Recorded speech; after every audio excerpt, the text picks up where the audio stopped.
What is the maximum amount of wealth that a person can amass in their lifetime? You're going to be surprised if your estimate is less than $100 trillion. We shall talk about the wealthiest people in history today, and although the majority of them have passed away centuries ago, we can still see the wealthy lives they led, even by today's standards. Number 10. Genghis Khan. Without question, one of the greatest military commanders in history is Genghis Khan. He ruled the biggest contiguous empire in history as the Mongol Emperor, which at its height spanned from China to Europe. However, according to academics, Genghis never hoarded his wealth, even with his immense influence. Conversely, the Khan's power stemmed largely from his charity. Morris Rosabi, a history professor at Queen's College, CUNY, states that sharing the spoils with his soldiers and other commanders is one of the bases of his success. Jack Weatherford, who is the author of Genghis Khan and the Making of the Modern World, according to Weatherford, he built no temple, no tomb, no palace for himself or his family, or even a house. He passed away in a wool germ, the same kind of yurt in which he was born. Like any other regular person, he was wrapped in felt when he passed away and buried. Number 9. Elon Musk. According to Forbes, the serial tech entrepreneur is worth approximately $220 billion because of his array of businesses, which includes the electric vehicle maker Tesla, the rocket company SpaceX, and the tunnel project The Boring Company. However, proportionally speaking, the 51-year-old's billions are nothing compared to the richest persons in history, even with his astounding net worth. Yes, this implies that Microsoft's Bill Gates, Indian tycoons Gautam Adani and Mukesh Ambani, and Amazon's Jeff Bezos do not qualify. Number 8. Alan Rufus.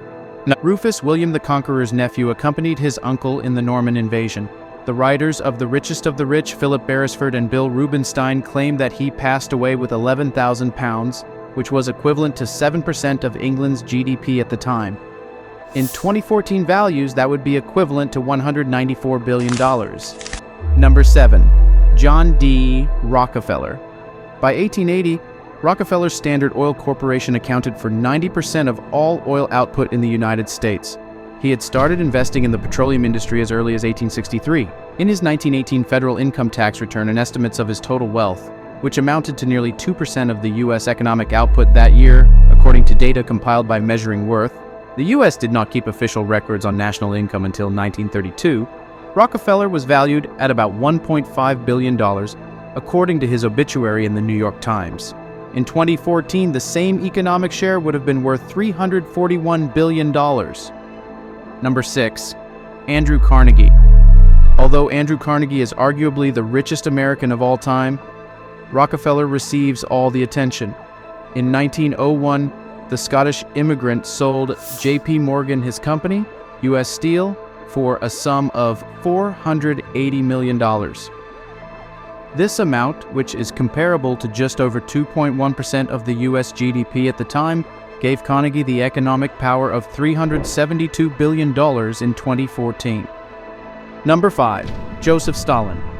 Stalin is a unique character in the annals of contemporary economic history, a totalitarian tyrant in charge of one of the biggest economies on the planet. Despite the fact that it is nearly hard to distinguish Stalin's fortune from that of the Soviet Union, several economists have named him as one of the richest persons of all time due to his exceptional combination of economic power and total control over the USSR.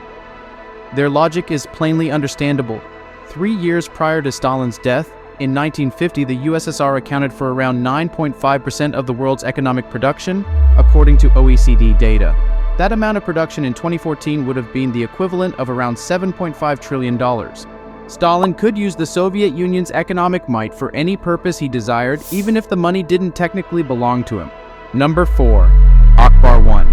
The most powerful ruler of the Mughal dynasty in India, Akbar ruled over an empire that produced almost 25% of the world's total goods and services. According to Angus Maddison, the late economic historian, India's GDP per capita under Akbar was similar to that of Elizabethan England, but with a ruling class whose extravagant lifestyle surpassed that of the European society, as quoted by Fortune's Chris Matthews. Economist Branko Milanovic's research indicates that the Mughal dynasty was one of the most successful empires in history at snatching riches from the populace, supporting the claim that the Indian elite class was wealthier than their Western counterparts. Number 3. Emperor Shenzong. The Song dynasty in China, which lasted from 960 to 1279, was one of the most prosperous regimes in history. Professor Ronald A. Edwards, a Chinese economic historian of the Song dynasty at Tamkang University, estimates that at its height, the country contributed between 25% and 30% of the global economy. The empire's extraordinary proficiency in tax collection, which Edwards claims put it hundreds of years ahead of European governments, as well as its technological advancements, were the main sources of its wealth. The lecturer also pointed out that the government of the Song dynasty was extremely centralized, giving the ruler complete authority over the economy. Number 2. Augustus Caesar. In addition to overseeing an empire that generated between 25% and 30% of global economic activity, Augustus Caesar possessed personal fortune equal to 1/5 of his empire's GDP at one point, according to Ian Morris, a history professor at Stanford University. In 2014, such a fortune would be worth roughly $4.6 trillion. Morris continues, Augustus personally owned all of Egypt for a while. It's challenging to surpass that. Number 1. Mansa Musa, the ruler of Timbuktu. Mansa Musa is frequently cited as the richest person in history. Richard Smith, a history professor at Ferrum College, believes that during a period when gold was particularly in demand, Musa's West African kingdom was perhaps the world's largest producer of the precious metal. How wealthy was Musa really? It is truly impossible to accurately quantify his riches. Documents are few, if they exist at all, and modern accounts characterize the king's wealth in ways that were not conceivable at the time. There are stories of Musa's well-known journey to Mecca, when he spent so much money that Egypt experienced a monetary crisis that mentioned dozens of camels, each carrying hundreds of pounds of gold. Smith estimates that a single year's worth of gold production in Mali produced roughly a ton. Some said that Musa's army numbered 200,000 soldiers, 40,000 of whom were archers, a force that even today's superpowers would struggle to muster. However, focusing on the king's precise wealth would be to miss the mark. Musa's wealth was so great that it was difficult to put into words, as University of Michigan Associate Professor of History Rudolph Ware says. The point, according to Ware, is that this man is the richest person anyone has ever seen. They're attempting to articulate that. Images of him with a golden crown on his head, a golden scepter in his hand, and a golden throne and cup are seen. All of the narratives are attempting to convey the idea that a human being may hold twice as much gold as you might believe. When your money is beyond the comprehension of others, you can be considered extremely wealthy. That's all for now. Thanks for watching. If you enjoyed this video and found it entertaining, don't forget to hit that like button below. And if you want to stay updated with more great content like this, make sure to subscribe to our channel by clicking the red button and just ringing the notification bell so you never miss any future content from us. Your support means the world to us.